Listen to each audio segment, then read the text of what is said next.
Since the noise, yeah, the mess we make. Machine Pun Kelly get caught in the fake. Facts and logic with a twist of chest. Strip it down to truth, yeah, forget the rest. Human blood pulls the lies right out of the park. Look beyond the shadows that set the dark. Sparks of laughter fire up the night, bringing clarity where they blur the fight. Cut through the chaos, yeah, the tangled lies. Steve Pun Kelly with a set of clear eyes. Truths and jokes gonna rock this show. Step into light where the real facts flow.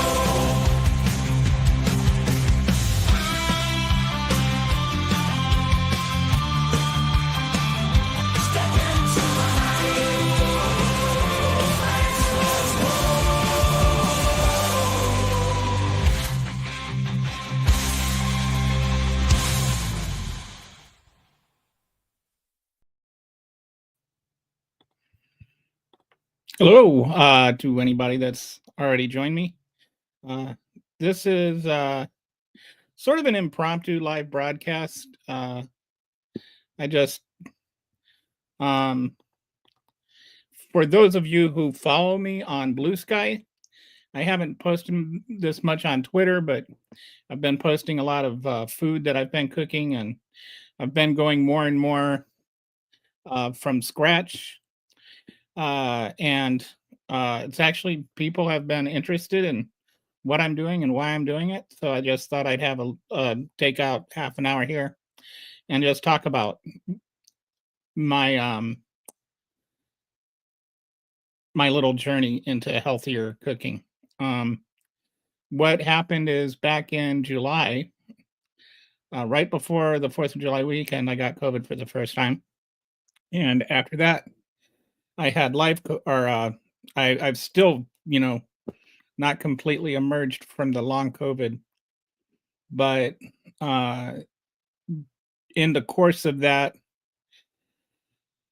I started trying to eat healthier. And as I was looking into things, I realized that how much of a problem ultra processed foods are. And like I've always been someone that's looked at stuff like that and said, yeah, whatever. But I was thinking about one time about 30 years ago, maybe 25 years ago, 20 years ago, somewhere around there, a long time ago. I was coming back from the corner store and I saw a friend of mine, and she said, "What you doing? What you eating there?" And I said, "Twinkies," because this is when Twinkies were still available. And she said, "Why are you eating Twinkies?" And I said, "Because they're good." And she said, "But they're not food." And I said, "Yeah, I know." And she said, "Kelly, you shouldn't eat things that aren't food." And I was like, okay, you have a point there. And I stopped eating Twinkies. And I think, like maybe there's some of us that will like the ridiculous things that we say, oh yeah, that stuff is going to like survive the cockroaches. Like that, some of that kind of food that it's, well, we'll say, okay, yeah, now that I understand. But I think what we don't realize is how much ultra processed foods have gotten into our daily diet and how much those things hurt us. And so let me say what I mean by ultra processed foods, because sometimes people get confused when you talk about processed foods versus ultra processed foods. So if you can think of it this way, processed foods are things that you can make at home. Ultra processed foods you can't. Like there's stuff in them that you don't have access to in a home kitchen, or and this is just a general rule of thumb. But like if you don't have access to some of these chemicals or whatever in a kitchen, then you can consider it kind of ultra processed foods. And so it started off with just me trying to get rid of those, and just like I kind of entered the idea of just trying to open as few cans as possible and kind of go more into the organic route. And that was helpful. I will say that was very helpful. Just in terms of being able to, like, what's in the food that you're cooking. And the second thing is, uh, what's not in the food that you're cooking. So, like, what I started to realize, and this might sound obvious to some people who are further down this journey than me, is that, like, what you put in your body actually matters. Um, it, it's it's uh it's significant, like how your body feels very much depends on what you're putting into it. And if you're putting junk into it, you're going to feel like junk. And so this, like the expression, you are what you eat, there's real actual there's some merit to that.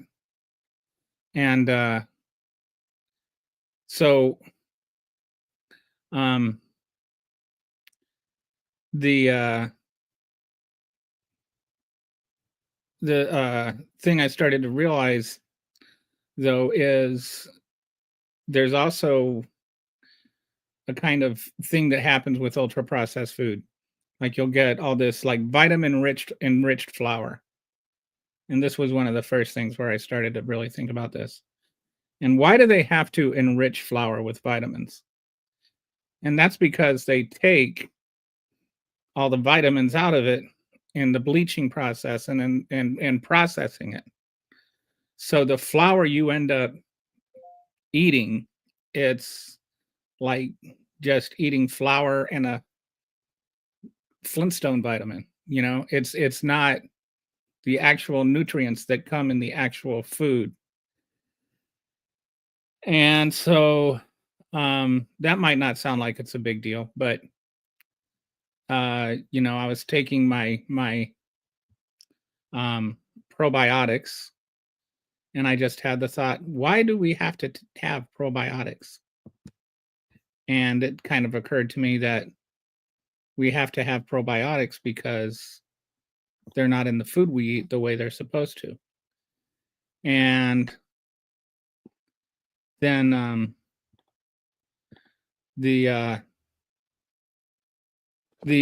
so then I started looking at, like, how do you get natural probiotics? And it's things like fermented foods and yogurt and sour bread and sauerkraut and things like that.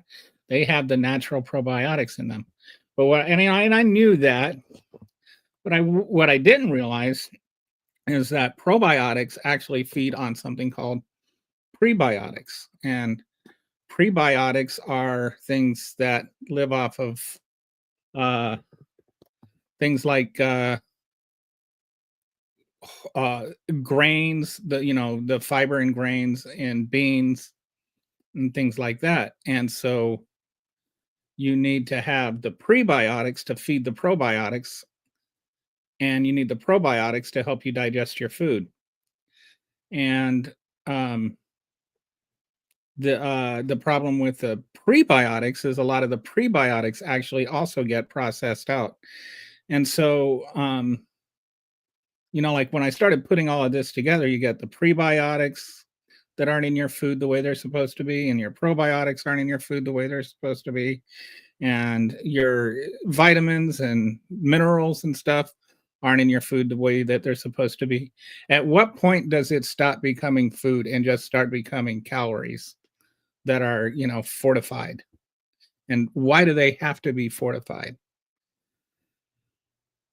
And so it's like at that point, I started to say, okay, well, maybe I need to change the way that I eat and start eating actual food instead of just eating junk and pretending it's food. And so I started off simple and just doing things like, and I had already made things like my own chili and red beans and rice, but I just made sure that I didn't, like, everything that I was eating it, stuff I made. Oh, and I'm sorry, to go back just one other thing. The other thing you'll notice in ultra processed food is they're very high in sodium and sugars, and a lot of times that sugar is in the form of um, corn syrup, high fructose corn syrup, which your body is really not evolved to digest large quantities of. And believe it or not, the average American eats like 50 pounds of high fructose corn syrup a year because it's in all kinds of things that you know that you eat. And some of it you might think, okay, yeah, I know it's in that. Like I know it's in the ketchup that I put on my hot dog, but did you know it's also in your hot dog and also in your hot dog bun? Like maybe you don't know about that. So there's stuff that you wouldn't even think that you need to find, high fructose corn syrup free. But so there's also that, like it's not just the the vitamins that's coming out. Why do they have to put in all that salt and all that sugar? It's because all the flavor comes out of it. So your food doesn't even taste like your food anymore. And so a lot of times like when I'm making something homemade for the first time or like from actual scratch, and it's like at first I'll be like, this tastes so much better than store bought. And then I'm like, it's not just that it tastes better than store bought. This tastes like food. This is what food is supposed to taste like. This is the food before everything gets processed out and then added back in. And so a lot of your food that you eat that you're thinking this tastes this way, and like a simple one that might kind of blow your mind a little bit is just tortillas. If you make tortillas from fresh ground flour, it's like a whole different experience. And and it's like absolutely delicious. So uh it's like intensified flavor for things. And because you're actually tasting the food, you feel less need to add salt or add sugar. So this sounds like a lot of work, right? Like, okay, yeah, it sounds great in theory to just make everything from scratch. But remember, I have long COVID and I have a, a lack of energy. And so I'm trying to balance these two things out, right? To where I can eat healthier and I can also get um like compensate for my lack of energy. So there are some appliances you can get that I think, if you have these kitchen, I do not spend hours and hours a day in the kitchen. I might spend 3 or 4 hours a week in the kitchen. And there's some things that I've been learning. And this is, like I wanted to post something, start this 15-minute challenge thing like a few months ago, but I started to realize that's not going to work out because it's, some stuff takes longer. But I've been learning to make several meals at one time and then several servings of that meal at a time. So that what I can do then is either freeze or can the extras. And then I have extra meals for when I have low energy. But then like that's when you'd like, oh, I want to call DoorDash or heat up something or a frozen pizza or like when you're tired. And so that's when you kind of default to the worst foods that you can get that are the highest in sodium and everything. And so and I made some things, a lot of the things I've made and frozen or canned are the kinds of things that you want to heat up. Like I've made chicken soup for when I'm got the flu and I've canned that. So all I have to do is heat that up and throw in some noodles or some rice. And I've got like red beans and rice in the freezer for when I want some comfort food. So, like you can make extra and freeze it when you have the energy. That way when you don't have the energy, you can eat as much as you want. So that's one half of it is sort of budgeting your energy and not just your time. Um, and so, I might spend 4 hours in a week in the kitchen, but those 4 hours might all be in one day, and I might get like a whole week's cooking done in that day. and then some. The next thing though that really is helpful are certain appliances, and I've gone on Amazon and made sure that all of these are available for around $100 or less. So none of these are completely unaffordable. Um, so I'm gonna just share a screen here and show you some of the things that I'm talking about. Right. All right. So the first thing I recommend getting is a stand mixer. And these are some of the options that are available. You'll see, like some are 159, 129, 69.99. But as far as like making your own bread goes, anything with a dough hook, that will knead your bread for you. And so then, like, to actually make your own bread is nowhere near as much work as you think it is if you have something that can knead your bread for, because that's where most of the work comes from. And so you just need to turn on the stand mixer with the dough hook and let that do all the kneading for you. The other thing you can get is a bread machine. And you can get those again for, easily under $100. And most of those will have a dough setting to where it'll just prepare the dough for you. And so you can just set it on the dough. And what I like to do is I like to set it on the dough setting and then have it knead my dough for me. And then I just put it in a bread pan. I have a stoneware bread pan that I use, and then bake it in the oven. And I find that ends up tasting a lot better. But you can also just let it bake in the bread maker if you have one. But you can do things like you can make your bread. You can make your dough with a stand mixer, but you can do a lot of other stuff too. Like you can mix your batters and stuff in it, so that you can't do with a bread maker.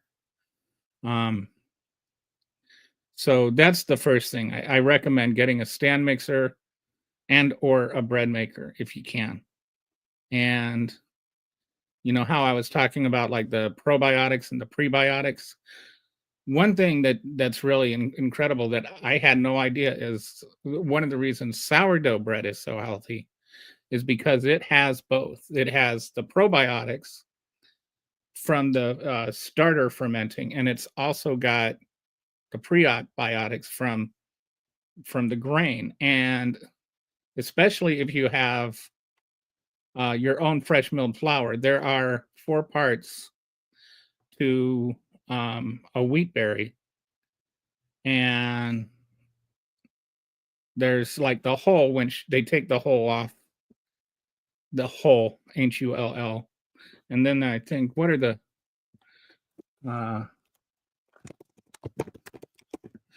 I forget what they are. You have the barn, you have the endosperm, and you have the bran, the endosperm, and the germ.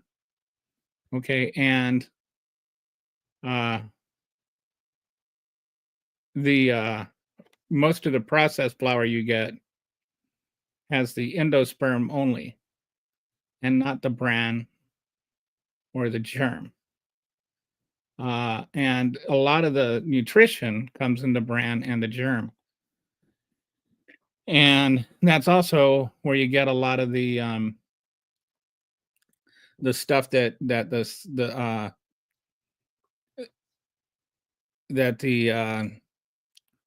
macrobiotics or the probiotics like to eat. The prebiotics that the probiotics like to eat are there. And because this is like all one source where it's the probiotics are actually invigorated by those specific prebiotics when you eat them, it does a lot to aid in digesting. And there's a lot of people that have had gluten intolerances that when they eat sourdough bread, they actually those problems go away because the actual uh, resources to digest that food are inside the food. And so this is what I mean when I start talking about there's a big difference between eating food and eating super processed foods. And also because of that, this will sound a little weird. It takes longer to digest the food. And so you would think, oh, that means that you're going to get fat. But it doesn't slow your metabolism. It just makes the food longer to digest.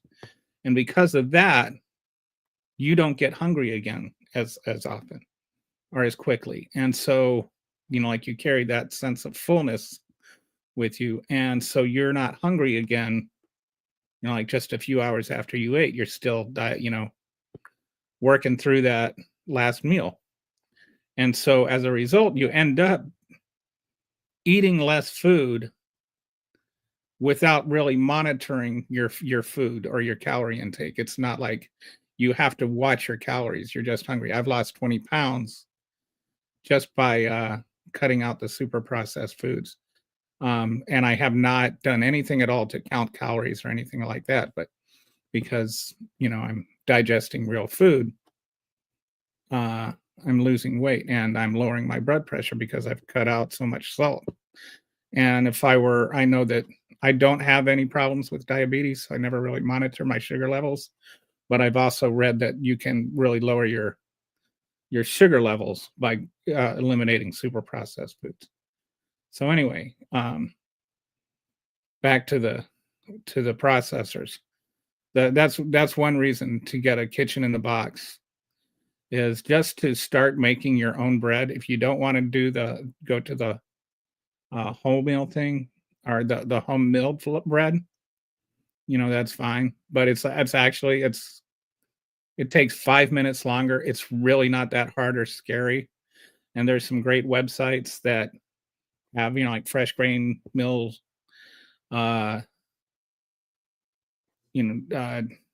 recipes and video channels and stuff like that. And it's actually a lot easier than you'd think. And it's so much tastier to eat fresh milled flour. And honestly, I wish I could just send anybody that challenges me to a loaf of bread just to find out. It is a different experience, even like with just tortillas or regular sandwich bread or whatever. It makes a big difference. So the next thing that you should have to make things easier is a pressure cooker.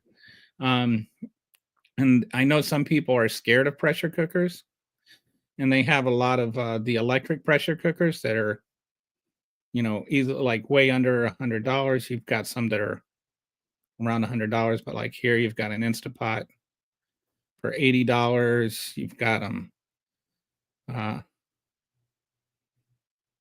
for $42. So like you can get one of those for cheap. And then if you prefer the stovetop, then those are available too. And so like I know some people are also like really scared of the instant pots, but let me show you something here. They come nowadays, the stovetop ones. They come with, I think this is probably it here. They have come with a built-in sort of pressure release thing, to where if it goes over, then this will automatically pop and it'll release steam and it'll lower the pressure. So that keeps, if you might have a grandmother or great grandmother or something that has stories about how their Instant Pot blew or their pressure cooker blew up. That's almost impossible to have happen nowadays because they've made advancements in the design. And they have this is the pressure gauge that tells you how much pressure it is. And how much pressure it needs to be depends on where you live, what your altitude is. Um, like if you're at higher altitudes, it might need to be 15 pounds. But if you're at, most people just need 10, 11, 12 pounds. And there's like even a little guide that you can get it online and just type in your zip code and it'll tell you what your pressure needs to be. And the advantage is if you get a lot of these, like this one is a canner. And with a canner, you can can your own foods. And canning your own foods is great because you don't have to take up freezer space or refrigerator space with it. And it actually lasts a lot longer. And so if you're doing this, like if you want to make soups or something, then they'll last, up to for years, literally for years, you can can some soup. So, once Trump makes it food expensive, so expensive, buy and can your beans now is what I'm saying. But the other nice thing about pressure cookers is when you are cooking with a pressure cooker, the cooking time is about 6 times as fast. So you can take a can of beans or a bag of beans, wash them out, put in the water, throw it in the Instapot or throw it in the pressure cooker. And in about 90 minutes, those beans will be completely done with no soaking or anything. And, that's as much time as it takes to soak the beans, even if you're doing the quick soak method. So it really speeds up the process because it actually allows things to cook at a higher temperature than even boiling. And so the other advantage to it is because you don't have a lot of steam coming out, it kind of traps all the vitamins and everything in there. So you actually get more nutritious food too. And you'll find out some things, taste fine. You can do like a roast beef in an Instant Pot and it'll be done in like half an hour. But it's not, to me, it's not quite the same as if you roast it in the oven. So some things, like you might find you can cook in there, but you'd rather just take the longer way. But, when it comes, like if I'm making chicken soup, it's great. You can just throw a whole chicken in there and, raw, and it'll just, and come back in an hour. And that all the meat is practically cooked off of there. And then you just separate the broth and the bones, and then you put the broth in the fridge and you just don't worry about it for a while. You come back the next morning and all the fat is at the top. So you can just take your fat off and either discard that, or the other thing you can do is keep it and then use it for cooking. Which is something else that I've been learning is that, natural animal fats are actually often better than like the shortening or whatever, the high processed fats, which is another thing that you want to get rid of. But this can be really helpful. The other thing I've done with these is they have a slow cook method, and you can take, if you go to your butcher or to your grocery store, they'll have some like pig fat there that'll be just like back fat, and you can just cube that up, throw it in, put it on slow cooker, and after about 24 hours, almost all of the lard will be cooked off of it.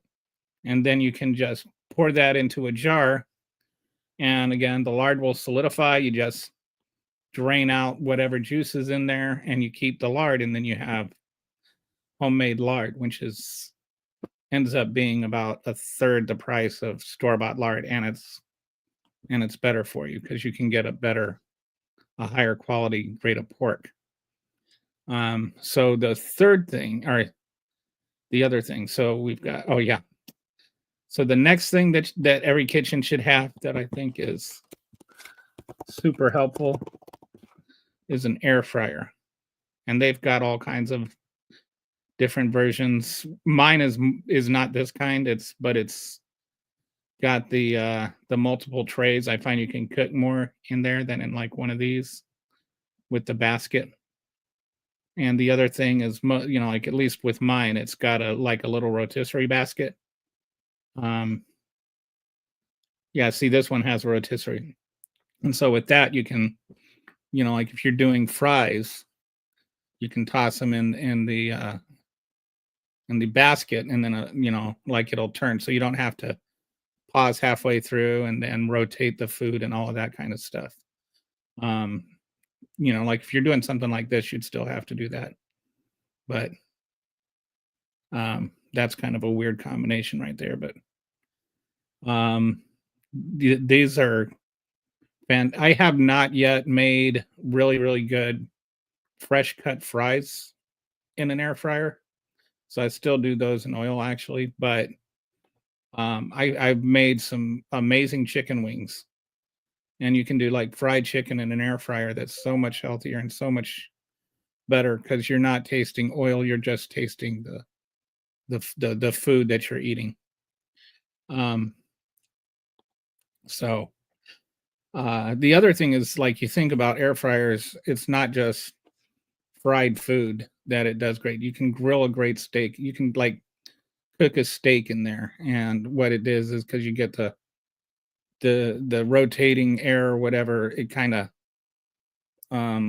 cooks the outside and seals it, and then keeps the juices inside the steak, so you can get a really nice juicy steak by cooking it in the air fryer. You can, I don't know, most of them, like this, will have the rotisserie, so you can do a rotisserie chicken. You just need to make sure that you put on the chicken well, so that it'll actually rotate. But there are a lot of things you can boil eggs in an air fryer. You just throw them in there and cook them for like 15 minutes, and then they come out hard boiled. So there's some like really easy things that you can do in the air fryer. Oh, and the other thing is reheating fries.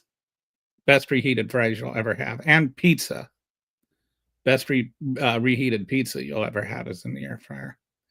But anyway, that's the last thing that I think is really helpful. But yeah. So what I've been finding is that with the right with the right appliances, it can cut the timing a lot, so I don't have to spend nearly as much time in the kitchen as it sounds. Like I can just put all my bread ingredients in my bread maker, set it on dose cycle, and it'll do everything. It'll do the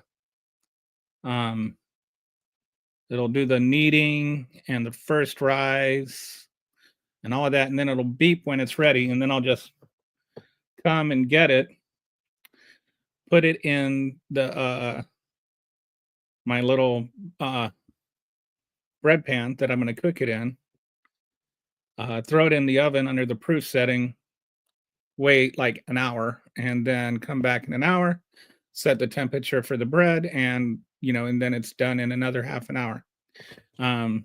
It takes me like 5 minutes to make a loaf of bread altogether, and so it seems like, oh, you're working all this time making this homemade bread, but it's actually my appliances are doing all the work. But the food I'm eating is so much healthier. So I'm gonna, start trying to do some more videos of, like how I'm doing things. I wanted to set it up first. I get my whole system set up first before I started sharing it on YouTube, because at first I was like, oh, let's do this 15-minute challenge thing, and then that bombed. And plus, I was bombing the filming of it too, but I was going way over 15 minutes, and I realized, I need to figure this out before I start making a fool out of myself. But I would say that at this point, I've gotten it down to 15 minutes per meal, even if like sometimes, yeah, and probably a lot less than 15 minutes per meal. But like the pot of soup might take me an hour total in terms of like cutting up the vegetables and throwing them in the pot and cooking it, and then coming back later and putting them in the jars and canning them or whatever. Like all of that together might take an hour of total work, but I'll get like a good 6-7 quarts of soup out of that. So that's like 14 meals out of it, or maybe 10 if I'm hungry.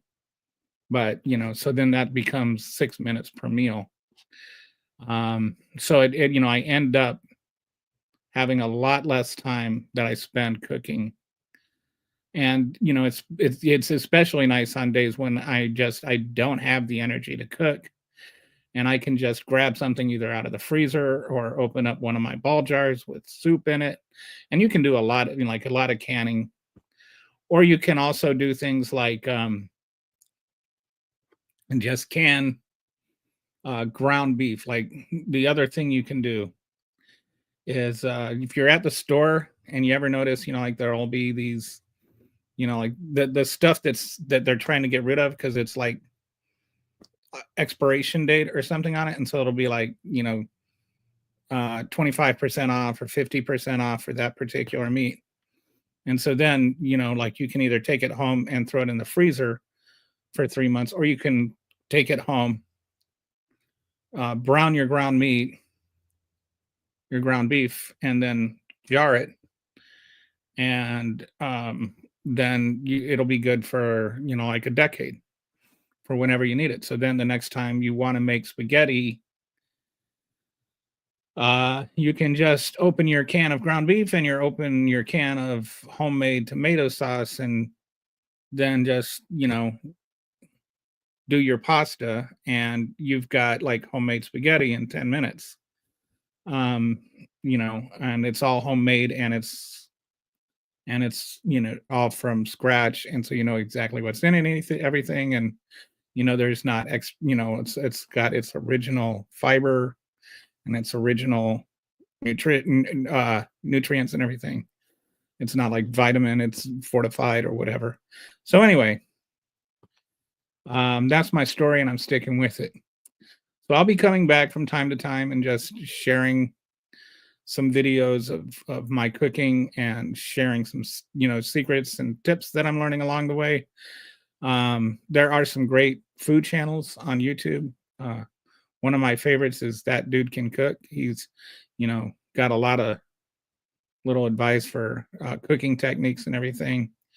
And so I'll start sharing some of the websites some of the websites and YouTube channels that are really good for helping to learn how to cook. And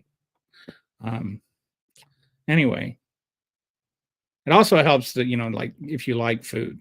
I think most people like food, but I don't think most people realize, especially if you haven't done much cooking, how easy it is to make your own food, and to make it so that it's really food, and how much of a difference it can make to make your own food, to where it's not, you have to make it taste like salt in order to taste it. So anyway, anybody that stopped and watched, thanks for joining me, and I will talk to you later.